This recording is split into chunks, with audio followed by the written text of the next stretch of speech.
Hello,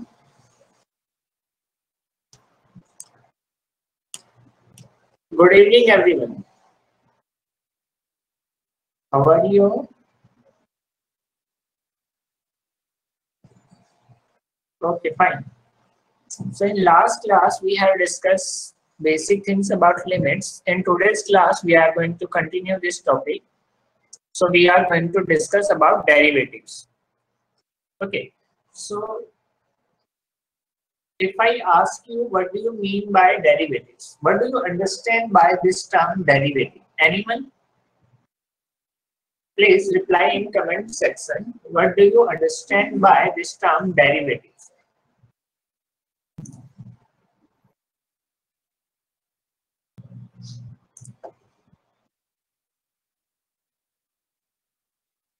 Okay. Derivative is basically rate of change of a variable with respect to another variable. Okay. So we can say if we discuss about derivatives, so we are discussing about rate of change. Okay. So let us, if we are discussing about change in y divided by change in x. Okay, delta is representing change. So we can say that is change in y divided by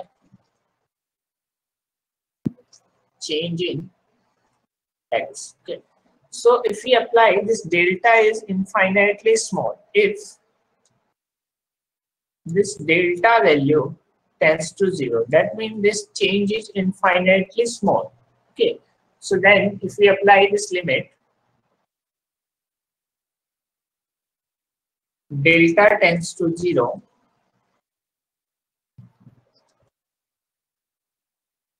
then we can say this is equal to dy by dx or derivative of y with respect to x. We read this as derivative of y with respect to x. Okay. So this is basically change in y divided by change in x. So this is the derivative. This is the basic definition of derivative. So we are basically taking the ratio of two change in y divided by change in x. Okay. So this is the basic idea about derivative. Okay. So now let us take a function. Okay. If I have a function y equal to fx. So let's suppose this is some function y equal to fx. Okay. So let's suppose we have somewhere some point is x. This point is x. So at h distance ahead, or we can say there is a point. So this point is x plus h. Okay. So if we write the value of function at these two particular points, so what will be the value of function? So here the value of function will be fx, and at this point value of function will be x plus h. Okay. So now if we are trying to apply same definition, that is change in y divided by change in x. So if we write delta y divided by delta x for this particular points x and x plus h. So what is the change in y? So basically this is the change in y. So we can say f of x plus h minus fx. Okay. So if we look at the change in x, what is the change in x? So if we write x plus h minus x, this is change in x. So we can say delta y divided by delta x, that is equal to f of x plus h minus fx divided by h. So if we apply same limit here, if delta is infinitely small, if this delta tends to 0, this implies h tends to 0. This interval, this change is very small. So if we apply this limit on this particular equation, so we have limit delta tends to 0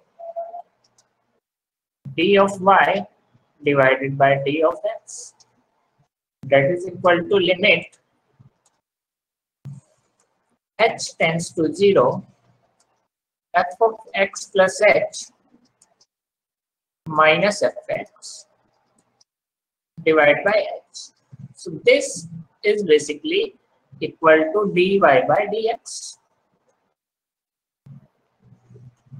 or we can say f dash of x. F dash, first dash means first derivative of the fx, that is equal to limit h tends to 0 f of x plus h minus fx divided by h. Okay, so this equation is known as first principle. First principle of derivative, or derivative by first principle. So this equation is particularly f dash x equal to limit h tends to 0 f of x plus h minus fx divided by h. This limit form is known as first derivative, derivative by first principle, or we can say this is simply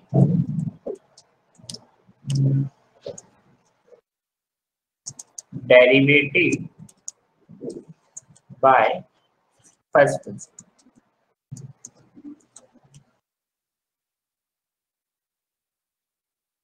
So here we have f dash x, that is equal to x plus h. Sorry, let us apply limit first. Limit h tends to 0 f of x plus h minus fx divided by h. This is the first principle of derivative. Okay, so this is clear to you, all of you? First principle of derivative. Is there any doubt, anyone? No doubt. Anyone?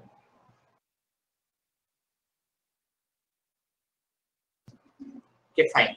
So let us try to solve some example based on this first principle. Okay. So my first example we are going to discuss here. That is, let's suppose we have fx equal to some simple function. Let's suppose x square. We are starting with very basic function, that is x square. So all of you know what is the derivative of x square. If we simply find out the derivative of this particular function, then f dash x is 2x. Okay, so let us try to prove with the help of this first derivative principle. Okay, derivative by first principle. So what is the equation? This equation. So we are using this equation. So we have to write f dash x equal to limit h tends to 0 x plus h minus fx divided by h. Okay. So if I write x plus h, that means x plus h whole square minus fx h, and limit h tends to 0. So if I simplify this particular equation, so we have Basically, here x square, we have here x square plus h square plus 2xh minus x square and divide over h. So this get cancelled. So we have this limit as limit h tends to 0.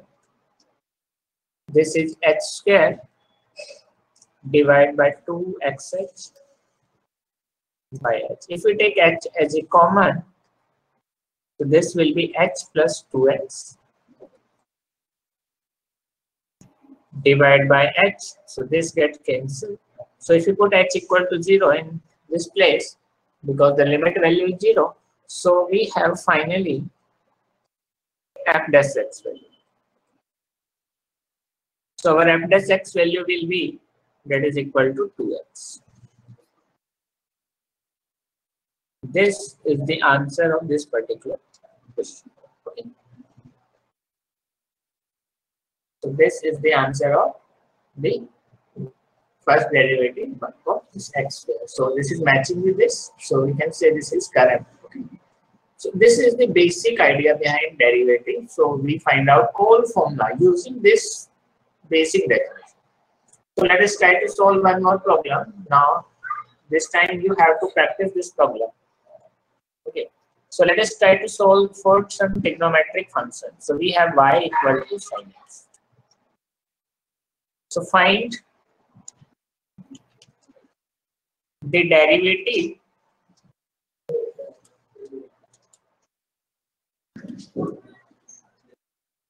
by first principle.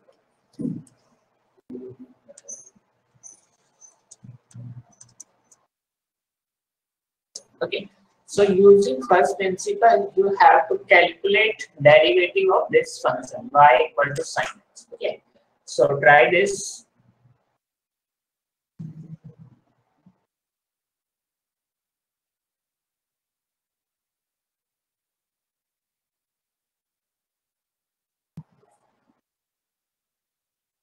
Hello, Ariman.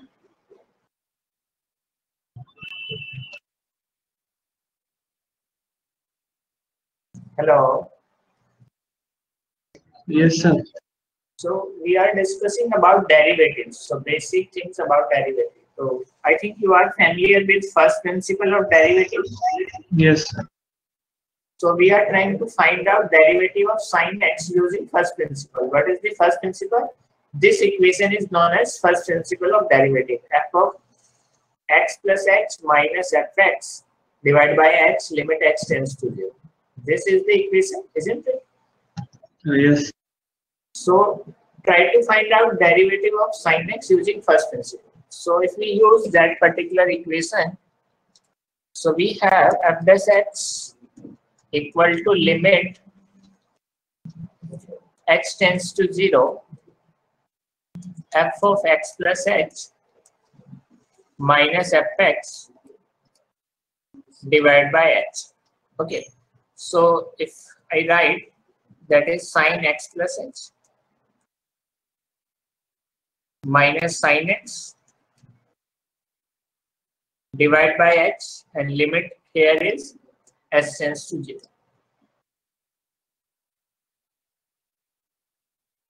So if I open this particular equation using sin a plus b, so can I write like sin x cos h plus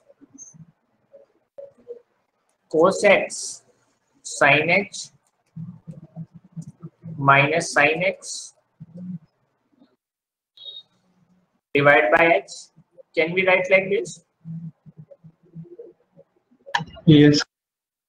So now if we apply limit, what is the value of limit h tends to 0? Then what will be the final answer of this? Or we can also use another formula, that is sin c minus d. that is quite simpler as compared to this. Now we have to break this thing. So if you use that formula, sin C minus D.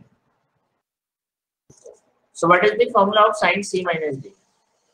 So we can say 2 cos C plus D. So that means 2x x plus h by 2. Okay, and what is the C minus D? So C minus D will be sin h by 2. So here we have h. So this is simple in limit form. So now if we simplify, so we can write this as cos x plus h by 2 sin x plus h by 2. If we take these 2 in denominators, so we can write h by 2. So what is the value of this particular limit? This particular limit h0. This limit will be 1. Yes, sir. For this here h value is 0, so we can say this is simply cos x. So value of f dash x will be simply cos x. So जितने भी फॉर्मूले हैं हमारे पास, ठीक है, derivative के, वो सब हमने इसी प्रिंसिपल की हेल्प से ड्राइव किया है, ठीक है, चाहे कोई भी फॉर्मूला हो डेरिवेटिव का। तो ये एक बेसिक सा फॉर्मूला है जो हम वापस से दोबारा से पढ़ेंगे जब हम डेरिवेटिव डिफरेंशिएबिलिटी के बारे में पढ़ेंगे 12th के अंदर, ठीक है। बट यहाँ से शुरुआत हुई डेरिवेटिव की एक्चुअली इस प्रिंसिपल से। So, अब हम डायरेक्टली डेरिवेटिव्स के बारे में डिस्कस करते हैं। तो सारे बेसिक फॉर्मूले आते हैं आपको डेरिवेटिव्स के। हाँ, यस। ठीक है, चलो मैं एक बार रिवाइज करा देता हूँ। तो derivative of x to the power n क्या होता है बताओ? सर n बाहर आ जाता है, फिर x to the power n में। हाँ, second derivative of e to the power x क्या रहता है? सर सेम ही होता है, सेम ही रहता है, ये बिल्कुल डेट है, ठीक है।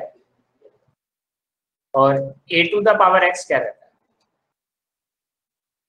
Sir log of a to the power x और log ऑफ a, यस। ठीक है। और अगर हम बात करें ऐसे ही डेरिवेटिव ऑफ ln x क्या होता है? 1/x, हाँ, यस। ठीक है।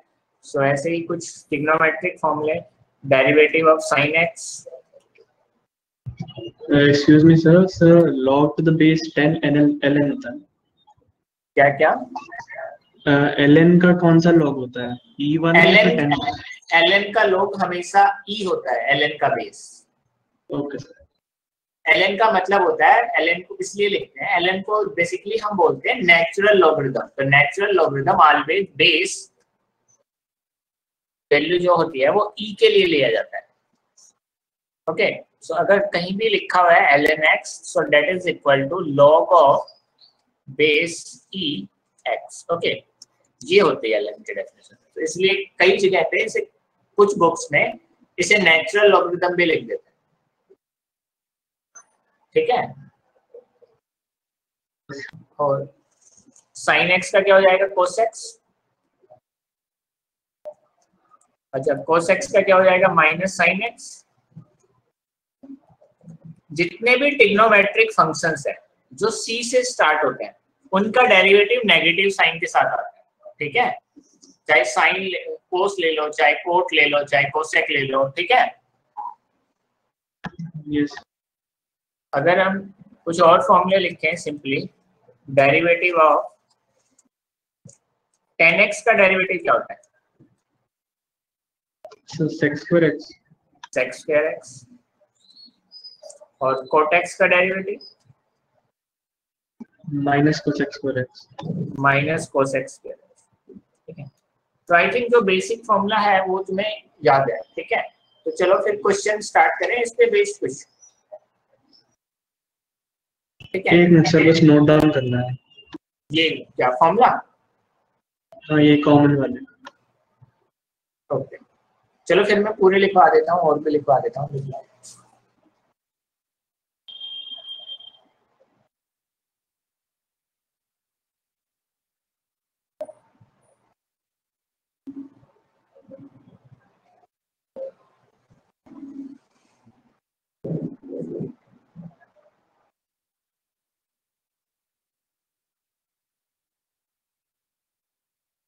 सर हो गए। हो गया। अब देखो नेक्स्ट फॉर्मूला होता है हमारा derivative of sec x। sec x का डेरिवेटिव क्या होता है? sec x into tan x। tan x। Okay, ऐसे ही अगर हम बात करें डेरिवेटिव ऑफ इनवर्स फंक्शन आते हैं, नो। साइन इनवर्स x, इसका होता है 1/1 माइनस एक्स स्क्वायर। ओके, ऐसे ही अगर हम बात करें कोस इनवर्स की, ये इनवर्स ट्रिग्नोमेट्री 12th का टॉपिक है, बट डेरिवेटिव यूज होते हैं इसके, तो डेरिवेटिव आपको आने चाहिए, इसका नेगेटिव हो जाता है।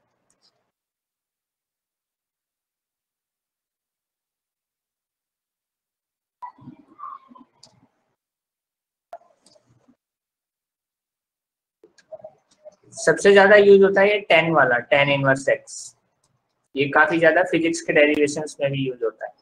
तो इसका होता है 1 + x स्क्वायर, इसका इंटीग्रल भी यूज होता है, तो इसका इंटीग्रल ये होता है। ठीक है, यस।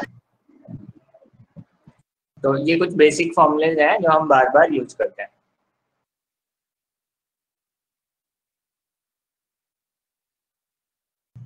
अगर ऐसे ही अगर हमसे पूछा जाए derivative of sec inverse x, तो इसका डेरिवेटिव होता है 1/mod x x square minus.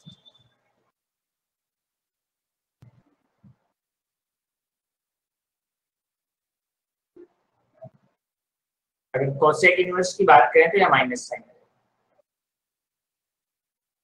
ऐसे ही सिमिलरली कोट इनवर्स की बात करें तो यहाँ माइनस साइन।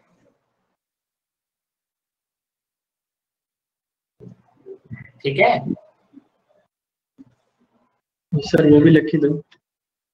कौन सा? चलो सर cosec x और cot x इनवर्स।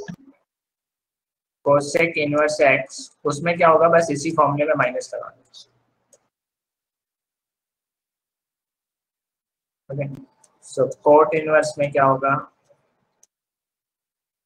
ये जो 10 वाला है इसमें माइनस लगा लो।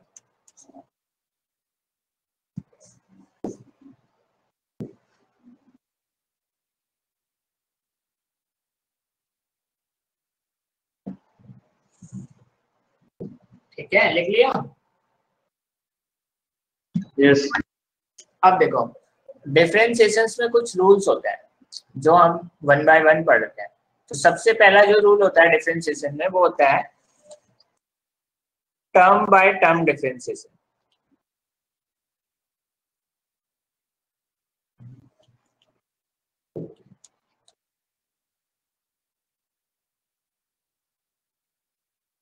तो टर्म बाय टर्म डिफरेंशिएशन बिल्कुल इजी सी चीज है, कोई इसमें कोई कॉम्प्लिकेटेड चीज नहीं है। ये क्या कहता है, अगर कोई फंक्शन है f(x), वो बहुत सारे फंक्शंस के कॉम्बिनेशन से लिखा हुआ है, मान लो f1 + f2 + f3, माइनस भी हो सकता है, साइन प्लस माइनस में से कुछ। ठीक है, सो डैश डैश डैश मान लो प्लस माइनस fn, बहुत सारे फंक्शंस का कॉम्बिनेशन है प्लस माइनस के साथ। तो अगर हमें f(x) फाइंड करना है, तो अगर मैं इंडिविजुअल फंक्शंस के डेरिवेटिव फाइंड करके ऐड कर दूं, वही साइन लगाता रहूं, f1 + f2, तो इस चीज को बोला जाता है टर्म बाय टर्म डिफरेंशिएशन। तो ये बिल्कुल बेसिक सी बात है। जैसे मान लो फॉर एग्जांपल हमारे पास दो फंक्शन हो है sin x + e⁻x, तो अगर मेरे को f(x) फाइंड करना है तो हम क्या करेंगे, पहले sin x का करेंगे cos x और फिर e⁻x का कर देंगे। तो ये बेसिक सा फर्स्ट रूल है जो आई थिंक क्लियर होगा। यस। ठीक है, सेकेंड रूल आता है हमारे पास प्रोडक्ट रूल।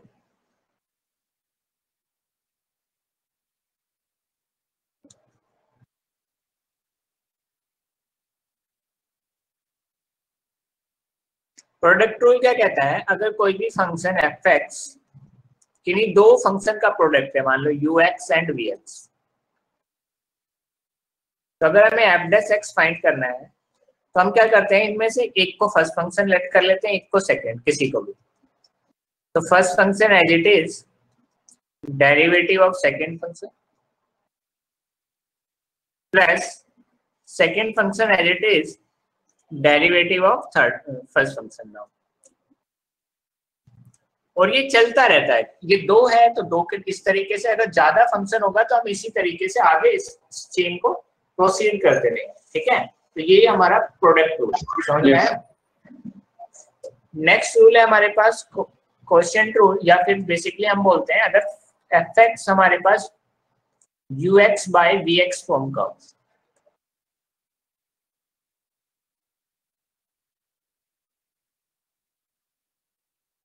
तो इसका डेरिवेटिव अगर हमें फाइंड करना हो डायरेक्टली, तो देखो ये जो रूल है बेसिकली ड्राइव इसी रूल से हुआ है, प्रोडक्ट रूल से। पहले मैं इसका फॉर्मूला लिखता हूँ, फिर मैं तुम्हें बताता हूँ कि आया कैसे देखो। तो इसका फॉर्मूला तुमने यही पढ़ा होगा, नीचे वाले का स्क्वायर, फिर ये नीचे वाला function as it is derivative of this ux, फिर माइनस क्या करना है हमें, ux as it is derivative of vx। तो इसको ऐसे लिख दिया जाता है vx into u dash x minus ux into v dash x divide by vx। यही पढ़ा होगा। यस। तो ये आया कहाँ से बेसिकली, इसका कभी आइडिया है? ये कुछ नहीं है बेसिकली, ये प्रोडक्ट रूल ही है, ठीक है। देखो अगर हम इसमें प्रोडक्ट रूल अप्लाई करते तो सेम इक्वेशन बनती। हमारा fx क्या था, अब मैं इसको ऐसे लिख सकता हूँ, u बाई v फंक्शन था, u into 1 by v, ठीक है। तो इसको अगर थोड़ा सा तरीके से लिखें तो हम ऐसा लिख सकते हैं 1 बाई v इंटू यू। तो ये फर्स्ट फंक्शन हो गया, ये second. So product rule apply करेंगे f डैश x के लिए, तो 1 बाई v पहले एज इट इज रहेगा, इसका डेरिवेटिव हो गया u डैश x, फिर क्या होगा plus u as it is रहेगा, इसका डेरिवेटिव करेंगे तो क्या आएगा, इसका डेरिवेटिव भाई, इसका डेरिवेटिव आएगा माइनस 1 बाय v स्क्वायर, पहले यही आएगा। और इसके साथ मतलब और एक और टर्म आनी चाहिए, बताओ क्या आनी चाहिए, v डैश x आएगी नहीं आएगी? सर समझ नहीं आई है, चेन रूल अप्लाई होगा ना यहाँ पे भाई। देखो ये x ऐसा तो है नहीं, ये 1 बाय एक्स हो, तो 1 बाय एक्स होता तो मैं 1 माइनस एक्स स्क्वायर लिख देता। अगर मान लो ये फंक्शन x नहीं है, कोई और फंक्शन है, तो उस फंक्शन का भी तो डेरिवेटिव करते हैं ना हम बाद में। Yes chain rule. हाँ, तो फिर v डैश भी तो आएगा ना साथ में। यस ठीक है। तो यहाँ पे अगर अब एलसीएम लिया जाए फाइनली, तो एलसीएम में क्या आएगा, v स्क्वायर, ठीक है। तो यहाँ पे आके v as it is u dash, यहाँ पे माइनस साइन क्रिएट हो गया, u as it is v dash. तो ये वही फॉर्मूला आ गया जो हमने पढ़ा था f डैश x, ठीक है।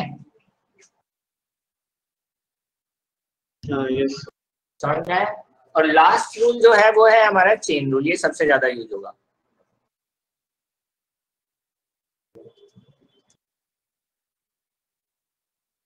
चेन रूल क्या बोलता है, देखो काफी सिंपल तरीके से समझो। जैसे मान लो हमारे पास कोई भी फंक्शन है y fx, उसके अंदर एक अगेन फंक्शन है gx, उसके अंदर अगेन फंक्शन है hx, और हमें dy बाय dx फाइंड करना है। तो सबसे पहले किसका डेरिवेटिव होना चाहिए, सबसे बाहर वाला।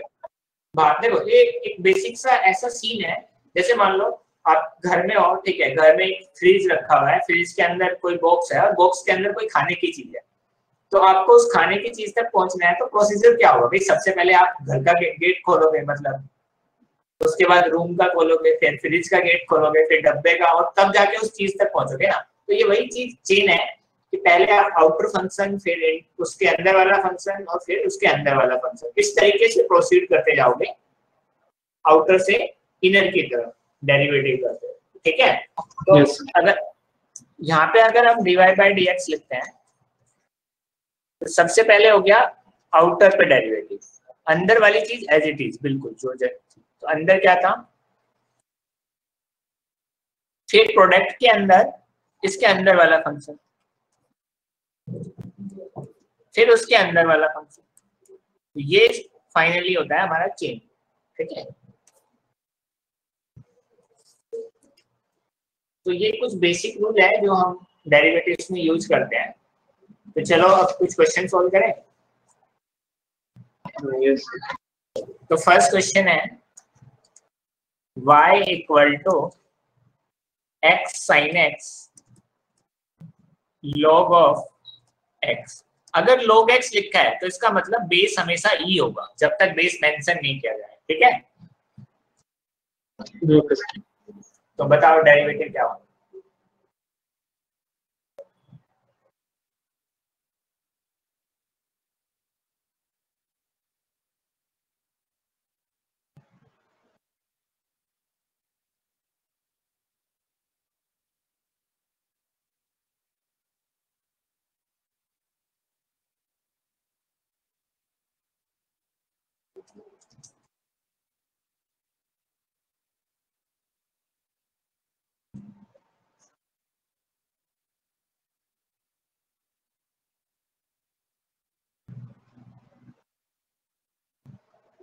तो इसमें बेसिकली तीन फंक्शन है, तो हमें इसमें प्रोडक्ट रूल लगाना पड़ेगा। तो अगर हम लिखेंगे dy by dx, तो ये फर्स्ट फंक्शन हो गया, sin x second, log x third function हो गया। ठीक है, तो अगर हम dy by dx फाइंड करना चाहें तो हमें करना क्या पड़ेगा, पहले ये दोनों फंक्शन एज इट इज कर देते हैं x, या फिर हम पहले से भी स्टार्ट कर सकते हैं कि पहले का डेरिवेटिव कर दें बाकी दोनों एज इट इज। तो पहले का डेरिवेटिव करें x का और बाकी दोनों एज इट इज छोड़ दें sin x। तो थोड़ा इसको आगे लिखते हैं भाई, सेकंड और थर्ड को एज इट इज लिख देते हैं और फर्स्ट का डेरिवेटिव कर दो। फिर क्या करते हैं, फर्स्ट और थर्ड को एज इट इज रखते हैं, सेकंड का डेरिवेटिव कर देते हैं।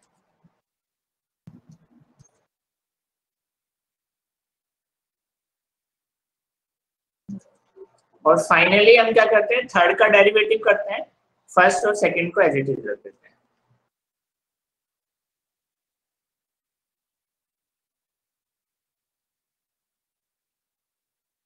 तो अगर हम इसको सोल्व करते हैं तो dy by dx की जो वैल्यू मिलती है that is sin x log x, यहाँ पे मिलेगा plus x log x sine का डेरिवेटिव cos x, प्लस यहाँ पे हो गया x कैंसिल हो जाएगा, यहाँ पे sin x इंटू 1/x, तो ये x कैंसिल हो जाएगा। तो ये हमारा फाइनल dy by dx की वैल्यू। ठीक है, तो समझ में आया ये क्वेश्चन? Yes, sir. ठीक, तो चलो नेक्स्ट क्वेश्चन है हमारे पास y equal to under root 1 minus X 1 plus X. Okay, आपको प्रूव करना है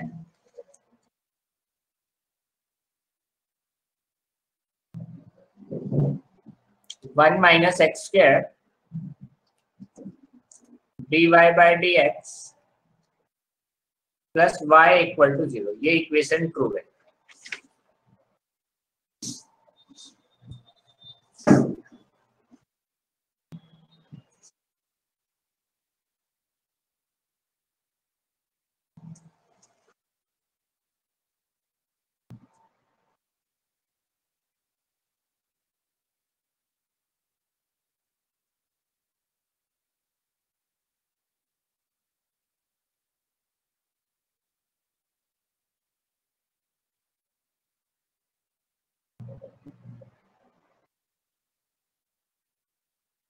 क्वेश्चन समझ में आया, क्या करना है इस क्वेश्चन में? Yes. सबसे पहले हमें इसका डेरिवेटिव फाइंड करना है और उसको रीअरेंज करके हमें ये इक्वेशन फॉर्म करनी है। बेसिकली प्रूव करने का मतलब क्या है कि हमें ये इक्वेशन बनानी है उससे। तो अगर हम dy बाय dx फाइंड करेंगे तो इसमें कौन सा रूल लगाना पड़ेगा? तो पहले चेन रूल फिर कोशेंट रूल। पहले चेन रूल कोशेंट रूल लगाने से पहले अगर हम इस फंक्शन को ऐसे लिख लें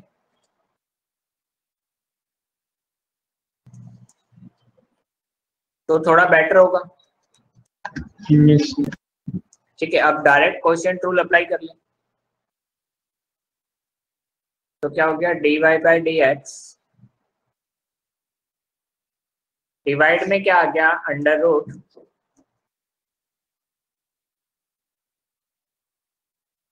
वन प्लस एक्स स्क्वायर।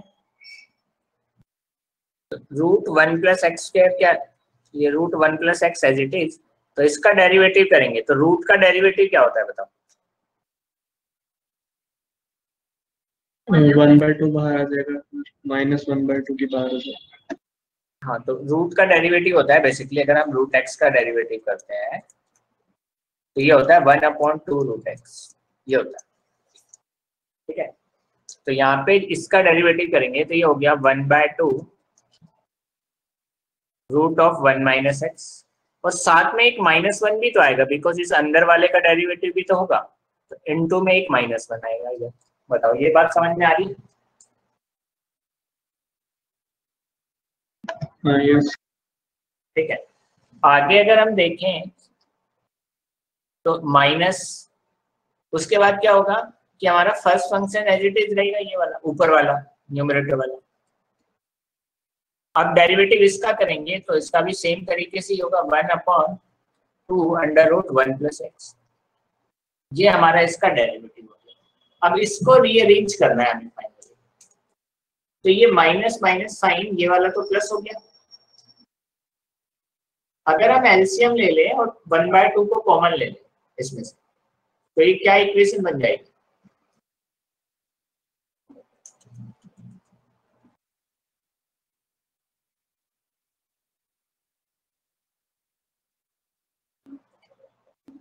भाई अगर हम इसको देखें तो ये बन के क्या आ रहा है, dy बाई dx ये आ रहा है यहाँ पे बेसिकली माइनस कॉमन आ रहा है। ठीक है, और 1/2 भी कॉमन आ रहा है दोनों टर्म से। ठीक है, ये माइनस माइनस प्लस नहीं होगा बिकॉज ये माइनस इसका है और ये माइनस इसका है, अलग अलग टर्म्स है। यस। ठीक है, तो -1/2 कॉमन आ जाएगा, तो यहाँ पे बचेगा रूट 1 प्लस एक्स और डिवाइड में बचेगा रूट 1 माइनस एक्स। इस टर्म में यही बचेगा प्लस का, और यहाँ पे जो बचेगा वो बचेगा रूट 1 माइनस एक्स डिवाइड में बचेगा रूट 1 प्लस एक्स। यस। और इसको सोल्व कर देंगे तो ये आ गया रूट से बाहर, दैट इज 1 प्लस एक्स। ठीक है, अब एलसीएम ले लेते हैं अगर हम यहाँ पे, तो ये -1/2 ही रहेगा।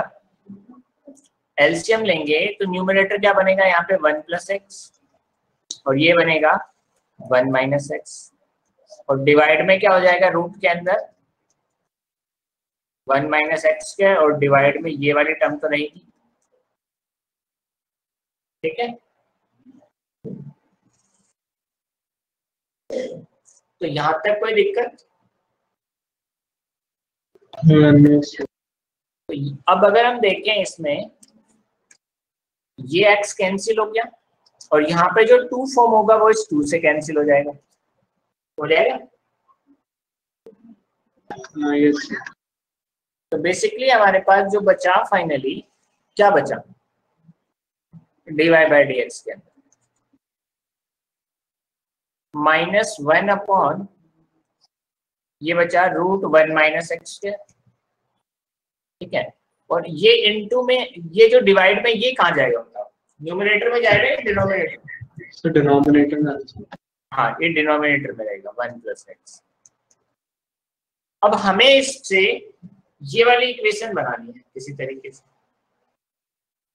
तो इसका मतलब इधर हमें जो मल्टीप्लाई करना है इसमें तो क्या लाना है 1 माइनस एक्स स्क्वायर। तो यहाँ पे 1 माइनस एक्स स्क्वायर कैसे बनाया जाए, इसका मतलब इस पूरे को 1 प्लस एक्स 1 माइनस एक्स से ऊपर नीचे इंटू कर दिया जाए।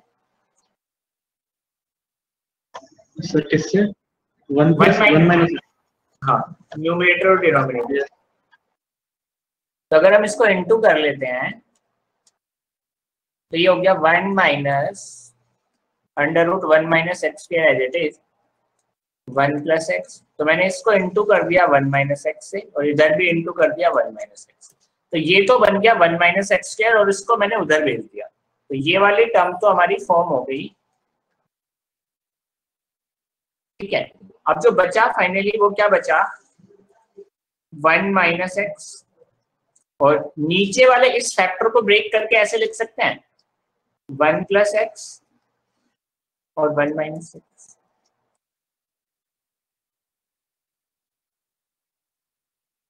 बताओ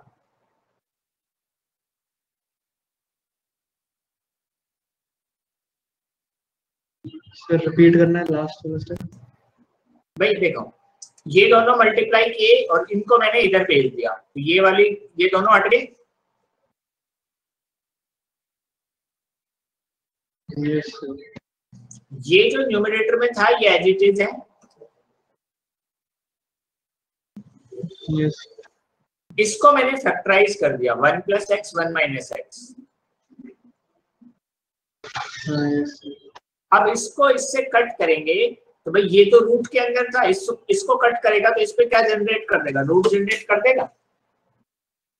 इसको इससे कट करने के बाद फाइनली हमें मिलेगा under root 1 minus X in numerator और डिवाइड में मिलेगा अंडर रूट 1 प्लस एक्स। यही मिलेगा, बताओ। हाँ यस।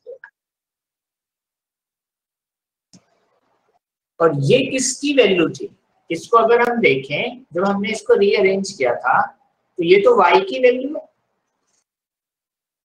यस सर, यहाँ पे। तो अगर हम इसको y सब्स्टिट्यूट कर दें तो इसका मतलब हमारी इक्वेशन यहाँ तक आ गई 1 minus X square dy by D X equal to minus of y। अब इसको उधर भेज दें तो फाइनल जो हमें प्रूव करना था वो इक्वेशन क्रिएट होगी।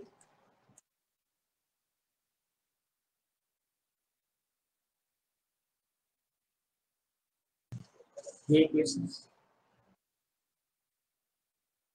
बताओ समझ में आए। सर एक डाउट है। हाँ सर वो रूट में कैसे आया था 1 प्लस एक्स 1 माइनस एक्स, क्योंकि वो तो बाहर है ना पहले।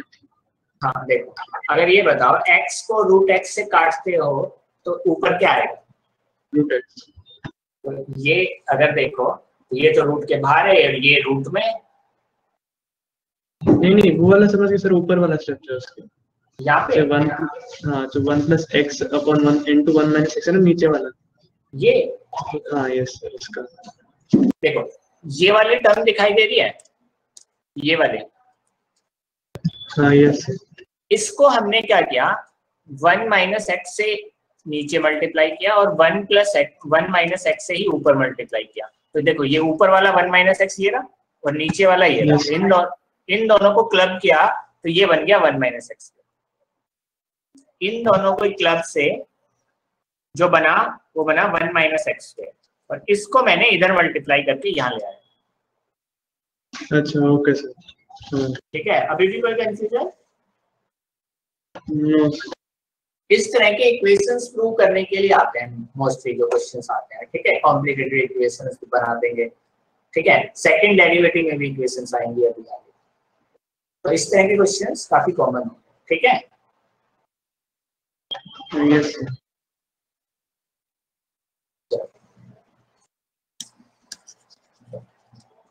नेक्स्ट क्वेश्चन देता हूं मैं तुम्हें, इसी तरीके का है बेसिकली।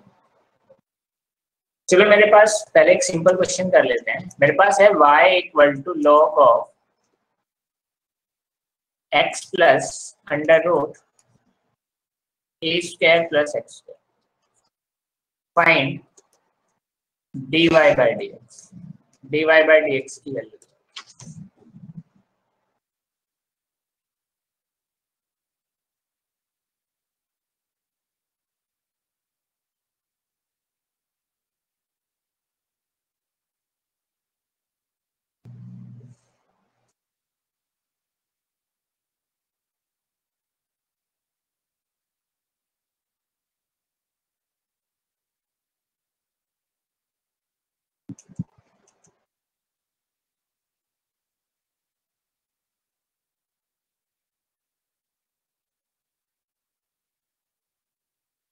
देखो इसमें सबसे पहले log का करेंगे और log का बेस यहाँ पे e होगा हमेशा, जब तक कुछ मेंशन नहीं किया। तो dy by dx की वैल्यू आएगी तो हम क्या लिखेंगे?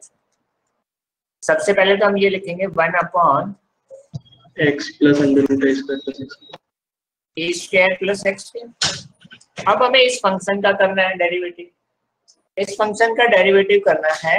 तो ये कितना हो गया 1 पहले x का। अब रूट का करेंगे तो कितना होता है बताओ? रूट का कितना होगा 1 अपॉन 2 रूट ए स्क्वायर एक्स स्क्वायर। अब इसके अंदर वाले का करेंगे तो फाइनली 2x आएगा। बताओ यहां तक समझ में आया?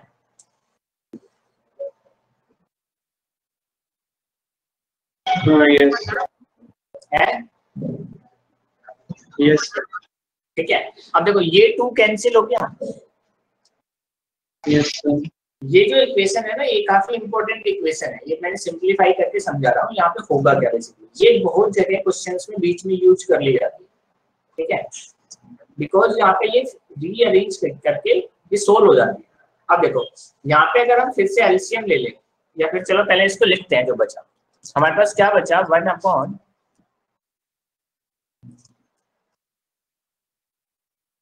और यहाँ पे क्या बचा ब्रैकेट के अंदर 1 प्लस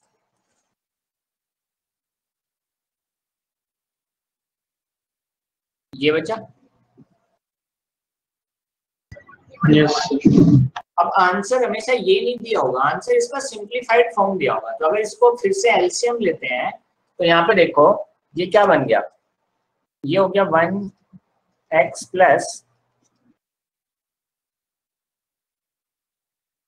एलसीएम लेने के बाद न्यूमरेटर में ये सेम टर्म जनरेट होगी।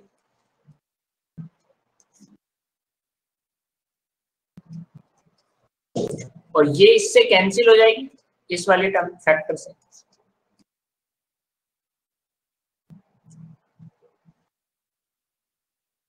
यस तो जो हमारे पास dy by dx की वैल्यू बची फाइनली वो क्या बची 1 अपॉन ये बची, ठीक है। अब इसमें दिक्कत क्या होती है, जहां तक तो मतलब ठीक है समझ में आ जाता है। मोस्टली जो लोग दिक्कत करते हैं कब, जब इसमें अगर ये पूछ लिया जाए इसका dy by dx second derivative find करो, तो लोग क्या करते हैं इस इक्वेशन का डेरिवेटिव करना स्टार्ट कर देते हैं। तो वो इक्वेशन कॉम्प्लिकेटेड होती चली जाती है, जिस फॉर्म में आंसर दिया होगा वो नहीं आएगा। अब देखो इसका डिफरेंशिएशन कर सकते हैं इजीली, अगेन आगे करना होगा भाई। सेकंड डेरिवेटिव का मतलब क्या है? सेकंड डेरिवेटिव का मतलब ये हुआ कि जो फर्स्ट डेरिवेटिव आया है उसका अगेन डेरिवेटिव करो। यस तो इसका मतलब हमारा जो क्वेश्चन रह गया वो इतना सा रहेगा dy by dx of 1 upon under root a square plus x square.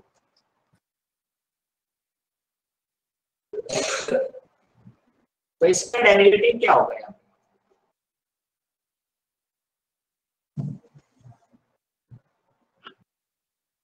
भाई ये है क्या बेसिकली, अगर हम देखें तो ये यही तो है dy by dx ऑफ, इसका मतलब क्या हो गया a square plus X square इसकी पावर -1/2।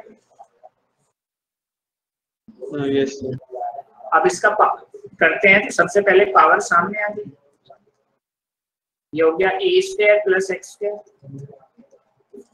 इसमें एक और माइनस होगा तो टोटल पावर कितनी होगी 3/2 होगी।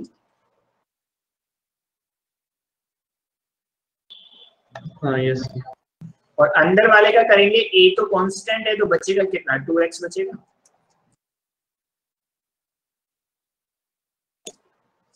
ये 2 कैंसिल हो गया यहाँ पे।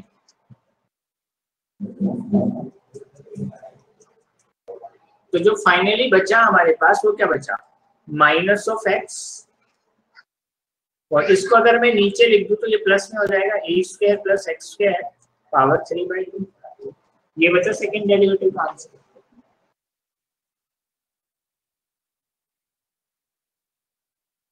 बताओ समझ में आया? यस। अब देखो, कई बार हमारे पास इनफाइनाइट सीरीज का भी यूज होता है। जैसे मान लो हमारे पास लिख दिया y equal to x plus 1/x plus 1/x+1/, इस तरीके से ये इनफाइनाइट टाइम्स तक जाए। तो हमसे पूछा फाइंड dy/dx, इस तरह का क्वेश्चन देखे हो?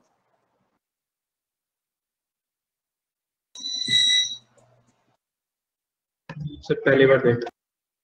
पहली बार देखो। तो अब ये बताओ, जब हमारे पास कोई चीज बहुत ज्यादा है, इनफाइनाइट टाइम्स है, तो अगर मैं उसमें से कोई एक टर्म हटा दूं तो कुछ फर्क थोड़ी ना पड़ना चाहिए। Yes sir. तो इसमें क्या होता है, हम अज्यूम करते हैं कि अगर हम यहां तक का फंक्शन देखें, ये फंक्शन बिल्कुल ऐसा ही दिख रहा है जैसा ये फंक्शन था अगर इस x को नहीं हटाया जाता तो। Sir could you repeat?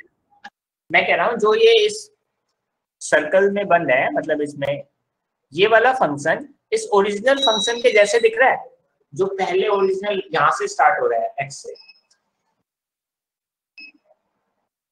No sir. भाई चेंज क्या, अगर मान लो मैं ये वाला x हटा दूं, देखो जो मैंने ये यहाँ पे ये वाली टर्म्स जो अगर मैं हटा दूं, जो ये वाली, तो ये जो है नीचे लिखा वाली चीज, ये अगर इसको ऐसे लिख दूं इक्वल टू y, तो ये सेम ही तो दिखेगी, कोई चेंज थोड़ी ना दिखेगी। इसका मतलब मैं इनफाइनाइट फंक्शन में कोई एक टर्म हटा रहा हूं तो क्या फर्क पड़ेगा, इतनी सारी टर्म है। तो इसका मतलब हमें वो स्टेप आइडेंटिफाई करना होगा जहां से रिपीटेशन हो रहा है और सेम फंक्शन रिपीट हो रहा है, तो उसकी जगह हमें वापस से y लिख देते हैं। तो हम इसको रीअरेंज करके लिखें तो इस फंक्शन को हम लिख सकते हैं x प्लस 1, और इस पूरी चीज को वापस से y लिखा जा सकता है।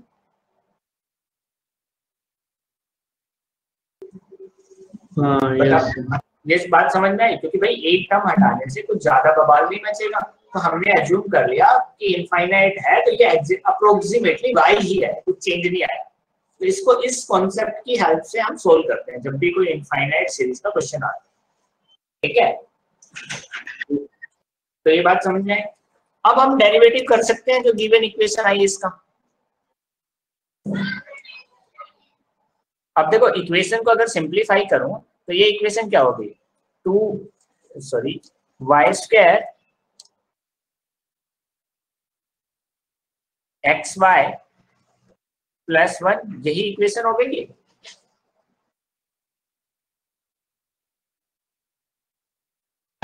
यस।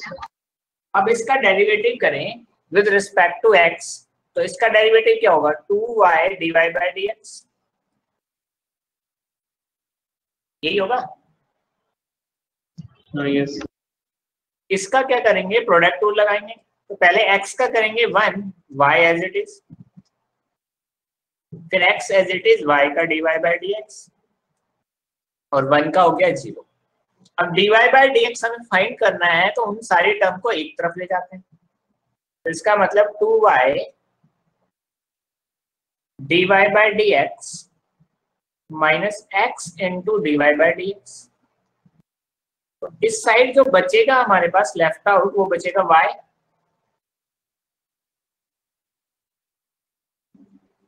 अब इन दोनों टर्म से जो हमारे पास लेफ्ट हैंड साइड में, यहां से dy/dx कॉमन लिया जा सकता है। yes. तो अगर हम यहां से dy/dx कॉमन लेते हैं तो अंदर क्या बचेगा, 2y माइनस x, और इधर क्या बचा, y बचा। yes. तो हमारे पास आंसर क्या आ गया dy/dx का, y/2y minus x। ये हमारा आंसर हो गया। समझ में आया ये क्वेश्चन? सर यही होगा बस आंसर। हाँ, इस तरीके से बहुत सिंपल आंसर लिखे मिलेंगे और ये कंफ्यूज करने के लिए ऐसे सीरीज को लिख देंगे।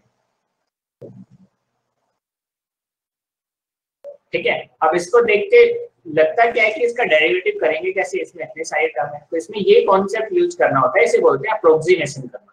ठीक है, यस। और यहाँ पे ये जो इक्वेशन फॉर्म हुई, ये इक्वेशन, इसमें देखो x और y मिक्स है, तो इस तरह की इक्वेशन को बोलते हैं हम इम्प्लिसिट फंक्शंस। इम्प्लिसिट और एक्सप्लिसिट में डिफरेंस समझते हो?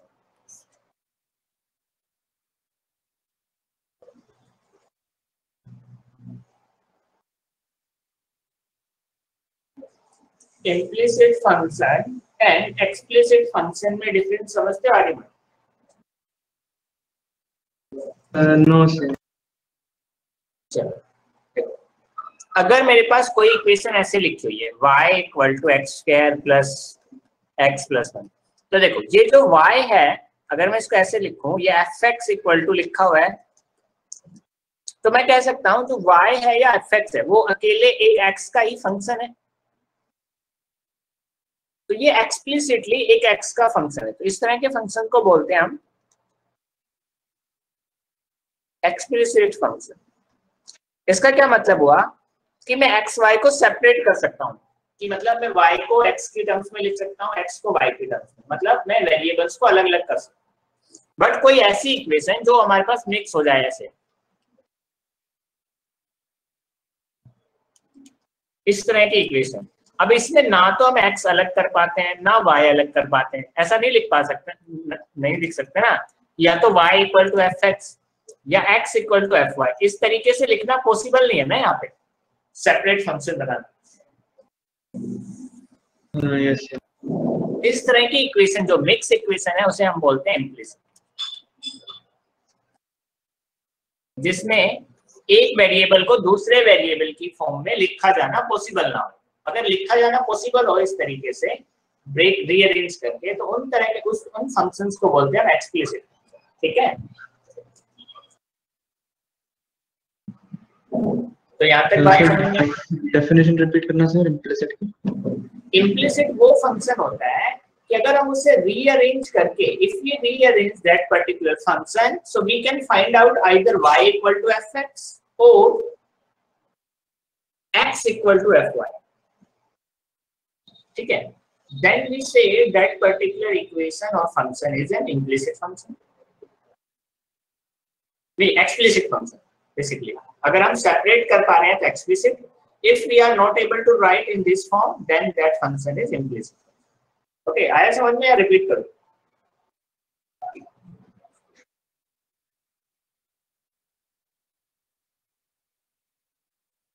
एक मिनट सर, बस लिख रहा हूँ।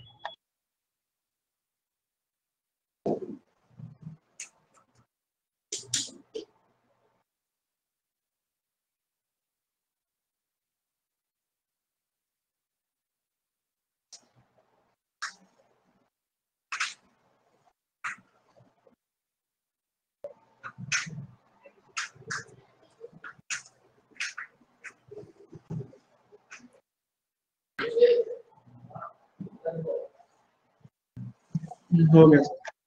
हो गया, चलो अब देखो, ये जो इम्प्लिसिट फंक्शंस होते हैं, इम्प्लिसिट इक्वेशंस होती हैं, इनमें मोस्टली प्रूव करने वाले क्वेश्चंस ज्यादा बनेंगे, जो कि हमने पहला क्वेश्चन इस तरीके का किया था ना, ये वाला कहाँ गया, ये वाला क्वेश्चन, इस तरह के क्वेश्चंस ज्यादा बनते हैं, तो इन्हें बोलते हैं हम implicit derivative of implicit functions. Okay, so जो हम डिस्कस कर रहे हैं बेसिकली, वो डिस्कस कर रहे हैं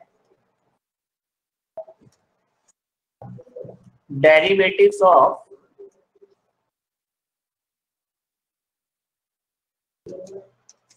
इम्प्लिसिट फंक्शंस। इनमें जो क्वेश्चंस आते हैं बेसिकली वो प्रूव करने वाले ज्यादा क्वेश्चंस होते हैं कि हमें एक इक्वेशंस फॉर्म करनी हो। तो जैसे नेक्स्ट क्वेश्चन है कि हमें एक इक्वेशन दी हुई है, if x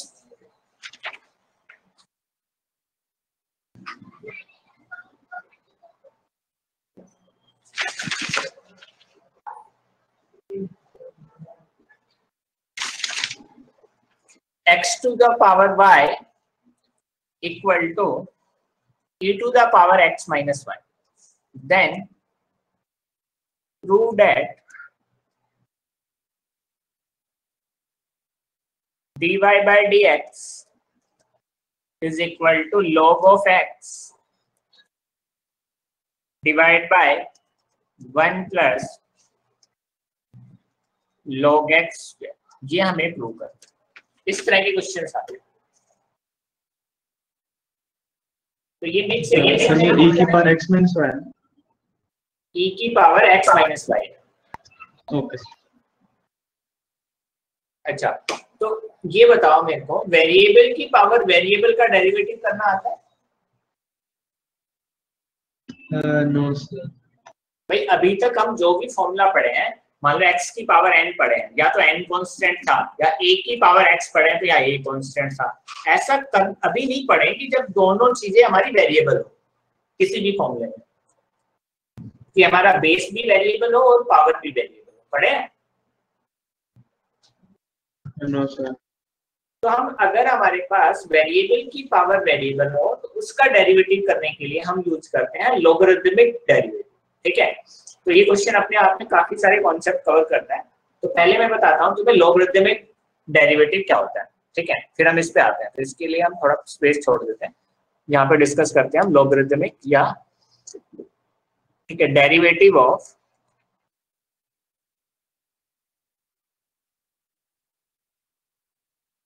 fx to the power gx।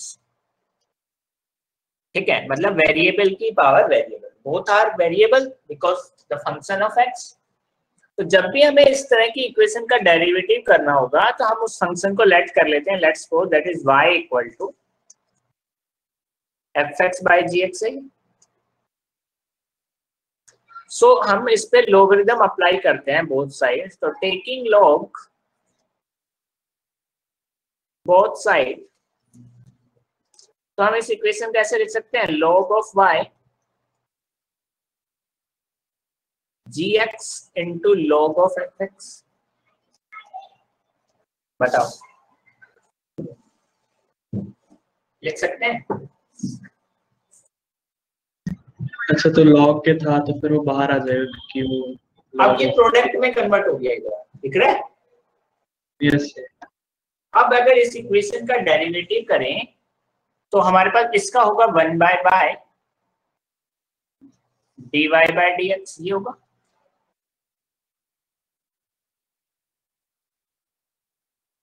देखो पहले y का किया 1 बाय, लेकिन हम कर किसके रिस्पेक्ट में रहे हैं? x के रिस्पेक्ट में, तो हमें dy by dx लिखना पड़ेगा क्योंकि यहाँ फंक्शन y था।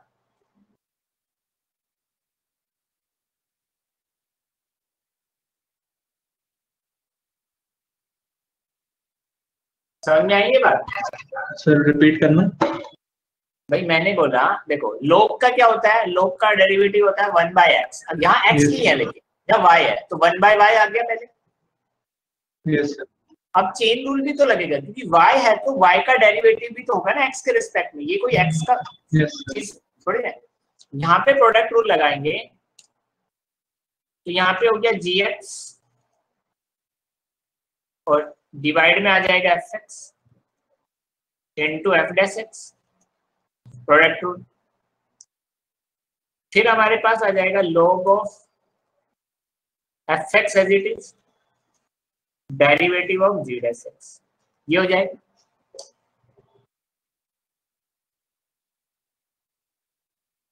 बट हमें तो चाहिए वैल्यू dy by dx की, तो यहां से dy by dx की वैल्यू फाइंड की जाए।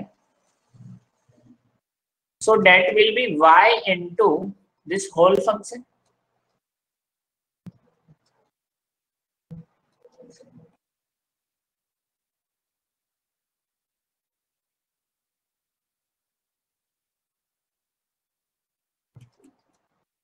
ये होगा हमारा dy by dx। समझ में आएगा? हाँ यस सर। चलो, तो इस पे बेस्ड एक छोटा सा क्वेश्चन करते हैं पहले, फिर उस पे आएंगे। तो मान लो हमारे पास दिया हो y equal to x to the power x, find dy by dx। Answer निकालो। सिंपल सा क्वेश्चन है, x to the power x।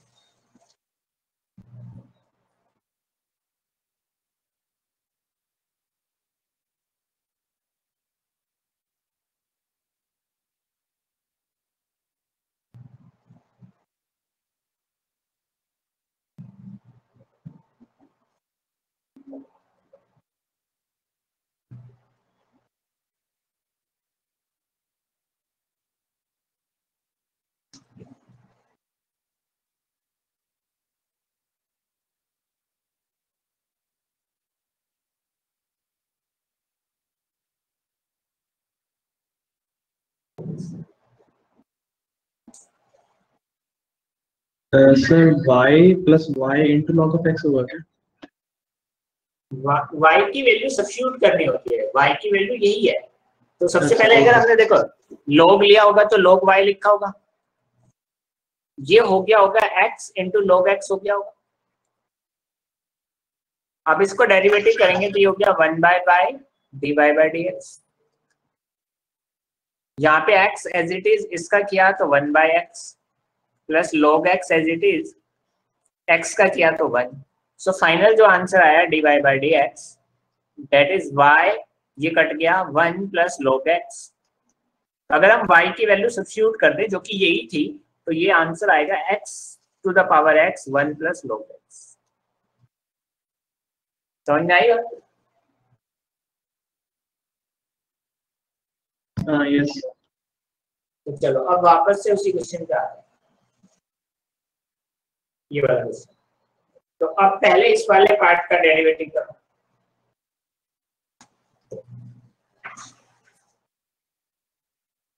x to the power y वाले part. Sir y into log of x करके देखो क्या आ रहा है।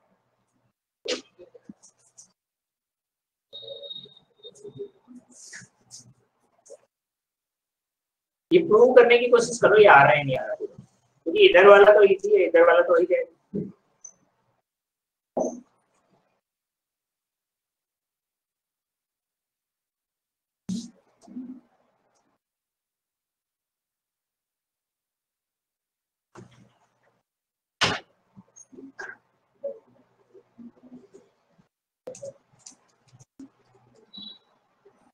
अगर हम सबसे पहले इस पार्ट का डेरिवेटिव करते हैं, इधर वाले पार्ट का, तो हमारे पास था, तो लेट कर लेते हैं इसको f लेट कर लेते हैं, f equal to x to the power y।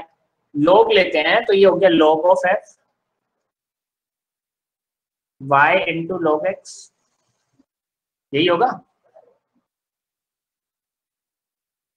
अब अगर डेरिवेटिव करें तो ये होगा 1 बाय f और f डैश, यहाँ पे हो गया y by x plus log x और यहाँ पे आ गया dy बाय dx। ये आ गया। तो हमें क्या चाहिए, हमें चाहिए f डैश ना कि dy बाय dx। भाई हम तो इसका कर रहे हैं ना पहले, तो हमारे पास हमें जो चाहिए वो चाहिए f डैश। तो f डैश की वैल्यू क्या आई, f डैश की जो वैल्यू आई बेसिकली वो आई इनटू f इधर। तो f की वैल्यू क्या थी, तो ये आया y by x plus log x और इधर क्या आ गया dy बाय dx इनटू में। मतलब जो हमारा LHS था राइट हैंड साइड, उसका डेरिवेटिव हो गया ये।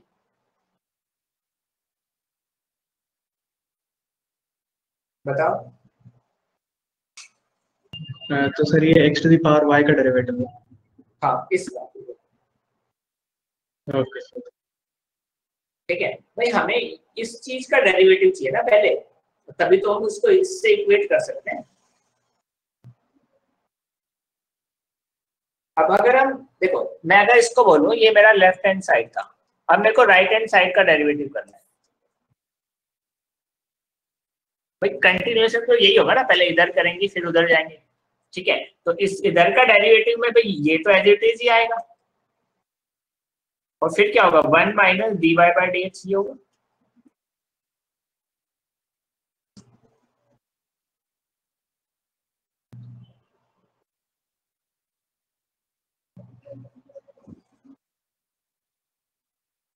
बताओ।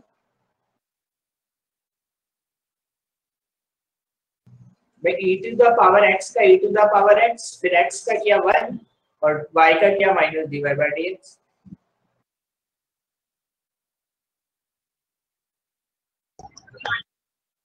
सर एक मिनट वापस बताना, e to the power x minus y वाला। भाई e to the power x का क्या होता है ये बताओ। Sir e to the power x ही होता है। हाँ, तो e to the power x का मतलब ये होगा कि e की पावर में जो भी कुछ लिखा हुआ है वो सब x के जैसे मान लो। तो x के जैसे माना तो वो एज इट इज आया पहले। Yes sir. अब उसका भी तो करना होगा ना, आगे चेन रूल लगाना होगा। तो चेन रूल लगाया तो x का कितना आया 1 और इसका कितना आया, ये सब प्रोडक्ट में है इसके, यहाँ पे ये प्रोडक्ट है इनसे।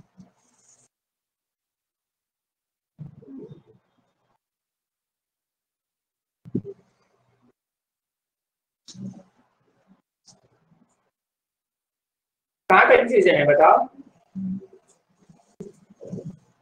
जी सर, अभी वो पुराना वाला लिख रहा था, अभी ये देखता है। चलो चलो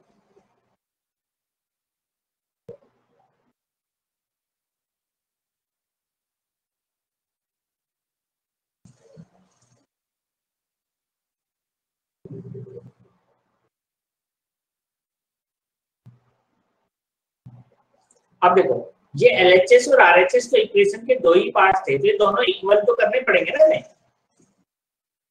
अच्छा हाँ, तो दोनों को डिफरेंशिएट कर दिया और इक्वल कर रहे हैं। हाँ भाई, तो हम क्या लिखेंगे फाइनली, तो हम लिखेंगे x to the power y, इधर क्या आया हमारे पास y by x log of y dy by dx, और इस साइड क्या आया हमारे पास e to the power x minus y। अब हमारा काम है dy बाय dx फाइंड करना। अब बताओ ये इससे कैंसिल होगा या नहीं होगा बताओ, क्योंकि ये दोनों तो इक्वल थे पहले से दिए हुए इक्वेशन में। यहाँ पे हाँ, भाई इसकी वैल्यू इसके इक्वल इक्वेशन में दी हुई है ना, ये इक्वेशन तो यही थी। यस। तो ये दोनों तो कट गए। अब सोल्व करके dy बाय dx फाइंड करो।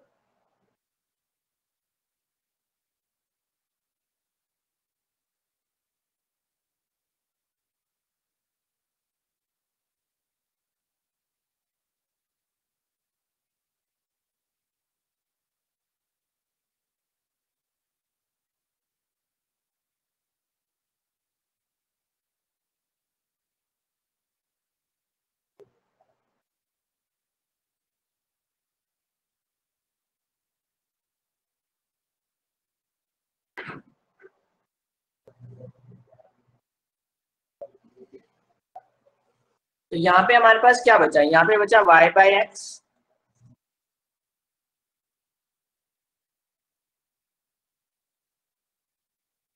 और इधर बचा 1 minus log dy by dx। तो इसको इधर लेके आए तो dy बाय dx कॉमन आएगा, 1 प्लस log x। और इधर क्या आ गया 1 माइनस y बाय एक्स, ये चीज आ गई। अब इसको सिंप्लीफाई करें तो ये फाइनली dy बाय dx की वैल्यू यहाँ से आई हमारे पास basically 1 minus y by x और log 1, ये वैल्यू आ रही है फाइनली। यस। और हमें क्या दिया हुआ है जो प्रूव करना है, हमें ये लेके आना है, न्यूमरेटर में log x लेके आना है। तो ये कैसे ला सकते हैं सोचो।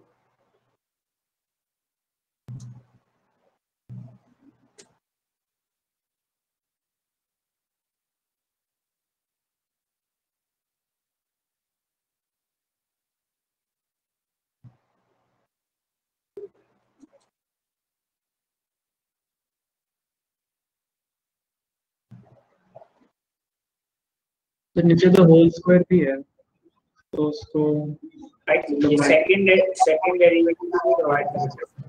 आई थिंक ये लिखने में कोई गलती तो नहीं है। चलो अभी इसको इतना ही छोड़ दो, इस इक्वेशन को छोड़ दो। मेरे हिसाब से ये सेकंड डेरिवेटिव दे रखा होगा, जब होल स्क्वायर बना के दे रखा है ना, ये सेकंड डेरिवेटिव की इक्वेशन दी, ठीक है। तो हमारा जो सिंपलीफाइड फॉर्म आई वो कुछ ऐसी आएगी dy बाय dx, ये बात समझ में आई। यस। क्योंकि अगर ये होल स्क्वायर दिया हुआ है ना, तो ये मेरे हिसाब से सेकंड डेरिवेटिव है। अगर हम सेकंड डेरिवेटिव करेंगे इसका तो ये आ जाएगा, क्योंकि होल स्क्वायर तभी आ सकता है नीचे जब हम क्वोशिएंट रूल लगाएंगे इसमें आगे। हाँ यस। ठीक है, तो वो रिजल्ट जो है सेकंड डेरिवेटिव का बेसिकली। तो हम फर्स्ट डेरिवेटिव की बात कर रहे थे dy बाय dx।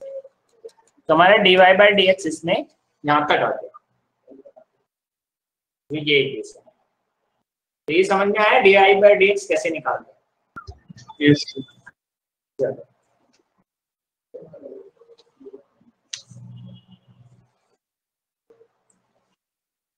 नेक्स्ट आता है पार्शियल डेरिवेटिव। पार्शियल डेरिवेटिव करना, अच्छा वो डेरिवेटिव ऑफ पार्शियल फंक्शंस करना आता है। No sir. जैसे मान लो हमारे पास कोई फंक्शन है कि x की वैल्यू अलग से दे दी जाए t के फॉर्म में, और y की वैल्यू अलग से दे दी जाए t के फॉर्म में। हमसे पूछा जाए dy बाई dx क्या होगा, तो इसे हम बोलते हैं बेसिकली पैरामेट्रिक डिफरेंशिएशन।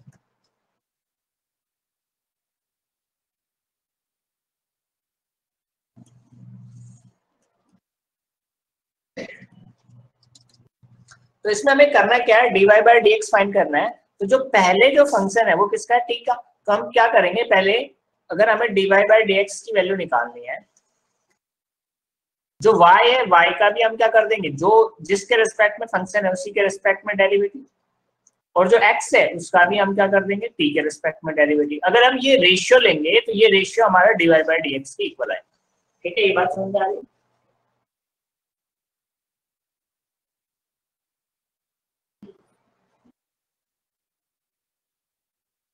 हाँ ये जैसे मान लो फॉर एग्जांपल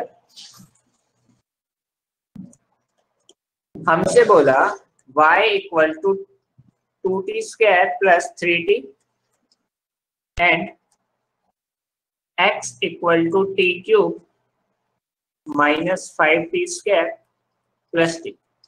फाइंड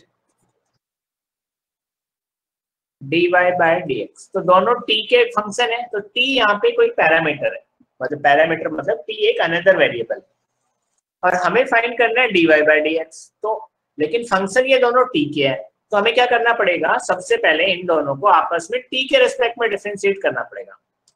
तो हम यहाँ पे ये बोल सकते हैं जो dy बाई dx की वैल्यू होगी that will be dy by dt, कि जो y फंक्शन है t का उसे t के रिस्पेक्ट में कर दो, और जो x फंक्शन है t का उसे t के रिस्पेक्ट में डेरिवेटिव कर, और दोनों का रेशियो अप्लाई कर दो। तो इसका मतलब अगर मैं पहले इसको कैलकुलेट करता हूँ dy बाई dt को, तो वो क्या वैल्यू होगी, वो होगी हमारे पास 4t प्लस 3, यही होगी।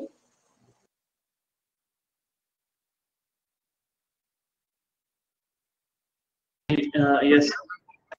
और अगर हम dx बाई dt कैलकुलेट करना चाहते हैं तो वो क्या होगा, 3t square minus 10t plus 1, यही होगा। यस। तो यहाँ से अगर हम दो इस रेशियो में पुट करते हैं तो हमारे dy बाई dx की जो वैल्यू होगी finally that will be 4t plus 3 divide by 3t square minus 10t plus 1, यही होगी। यस। ठीक है, तो ये हमारा फाइनल आंसर हो गया इसकी। तो चलो इस पे क्वेश्चन करते हैं। अगर हमारे पास x है a cos t plus t sin t and y है a sin t minus t cos t, तो first find dy by dx।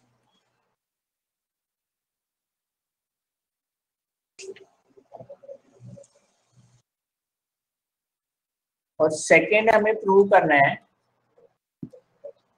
कि second derivative dy by dx square is equal to होगा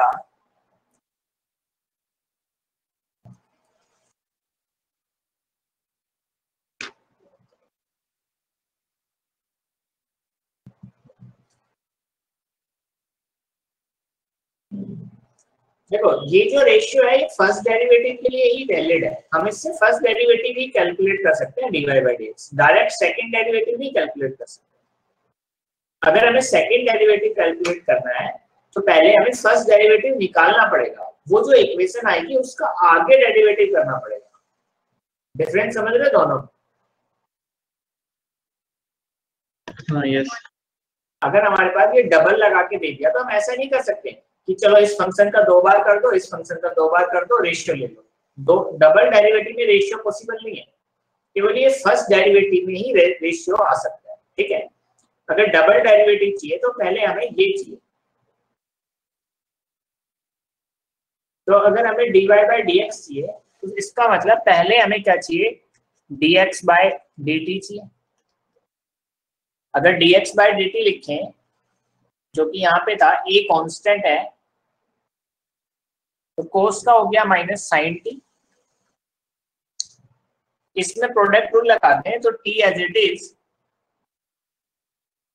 t का derivative कर दे तो बचेगा sign T, फिर हमारे पास बचेगा t कोस टी। तो ये तो कैंसिल हो गया, तो dx बाई dt की जो वैल्यू बची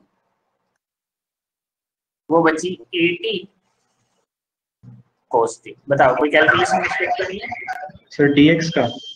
हाँ, वो y का चेक, dy का चेक किया, अभी dx का देखा। ठीक है, चलो dy बाई dt निकालते हैं। तो dy बाई dt निकाले तो a तो कांस्टेंट है, पहले लिखा हुआ था साइन, साइन का डेरिवेटिव करेंगे तो क्या आ जाएगा, कोस टी। बीच में लगा हुआ था माइनस, टी का करेंगे तो 1, तो यहाँ पे ये भी आ गया कोस टी।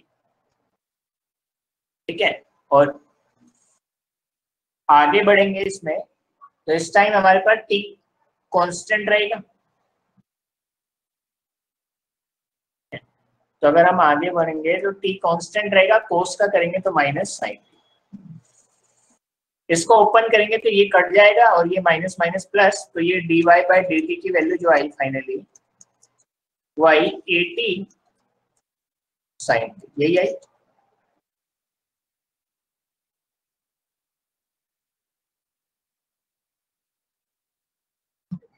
सर वो cos t plus t minus sin t कैसे होगा अंदर? इसका डेरिवेटिव करो।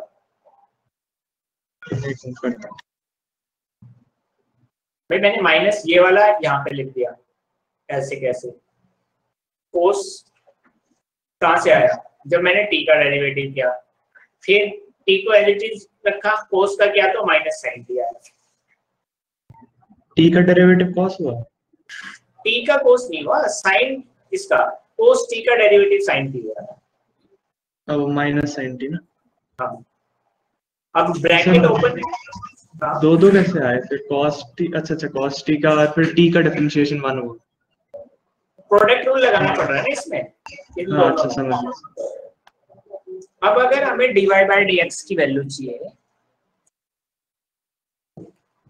तो वो क्या होगी, 80 sin t डिवाइड बाय ये वाली वैल्यू 80 cos t।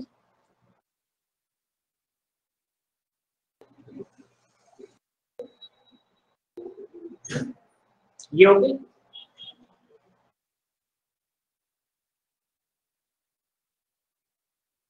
यस, तो ये तो कैंसिल हो गया।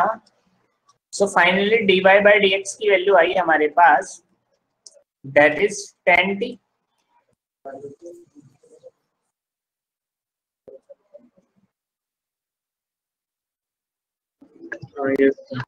अब हमें चाहिए सेकंड डेरिवेटिव। तो सेकंड डेरिवेटिव हम डायरेक्टली नहीं फाइंड कर सकते कि चलो उनका एक एक बार और आगे डिफरेंशिएट कर दे। तो सेकंड डेरिवेटिव फाइंड करने का तरीका है जो फर्स्ट डेरिवेटिव आया है उसका डेरिवेटिव करना।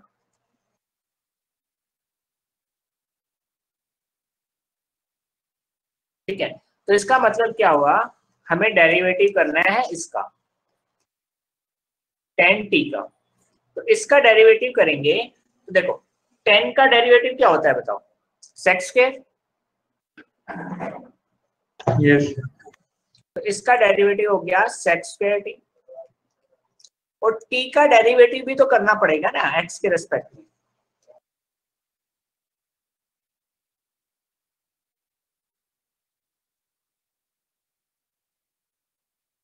ये कोई x का फंक्शन थोड़ी ना है कि हमें आगे ये चीज नहीं लिखनी पड़ेगी। यस, इसकी वैल्यू क्या होगी, इसकी वैल्यू होगी जो इसका रेसिप्रोकल होगा, इसका अगर मैं रेसिप्रोकल ले लूं तो हम बोल सकते हैं यहाँ पे जो dt बाय dx है that is equal to 1/dx by dt। First derivative में रेसिप्रोकल पॉसिबल है, ठीक है।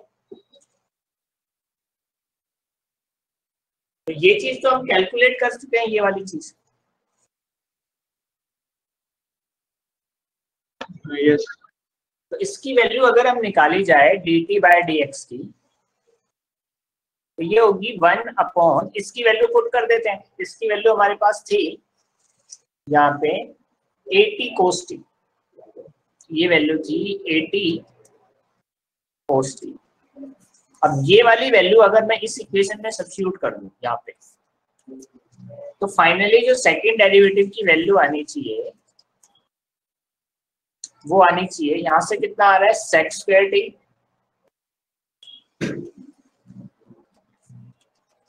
इसकी वैल्यू पुट की जाए that is dt by dx। तो वैल्यू क्या है इसकी 1/80 cos t, और ये कोस ऊपर जाएगा तो sec बन जाएगा। तो फाइनली मैं ये बोल सकता हूं कि sec³ t divide by 80 that is equal to dy by dx। ये हमारा जो हमें प्रूव करना है।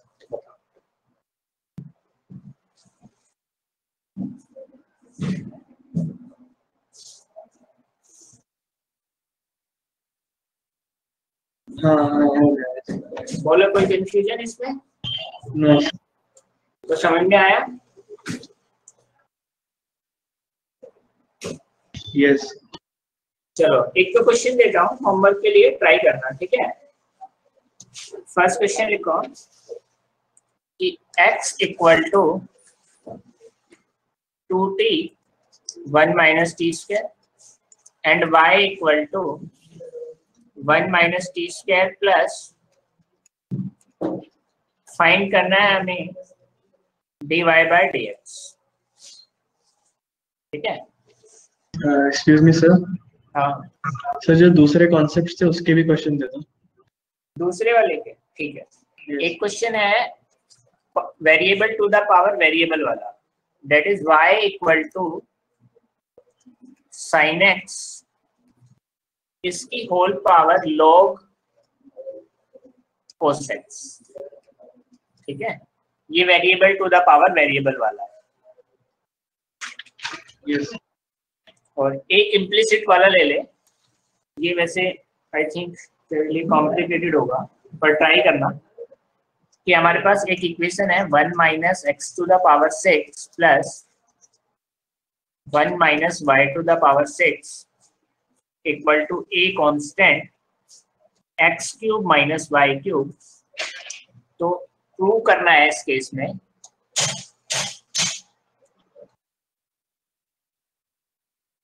कि dy बाय dx की जो वैल्यू होगी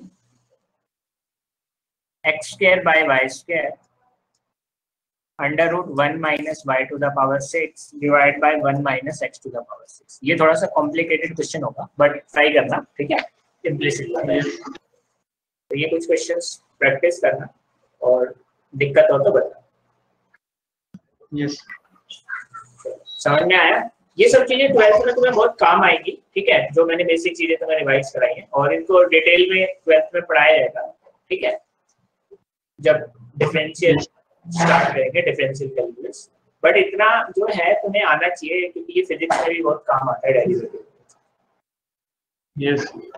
ठीक है, तो एंड करें आज के सेशन। यस। चलो bye bye. Bye bye. Thank you sir. Good night. Okay good night.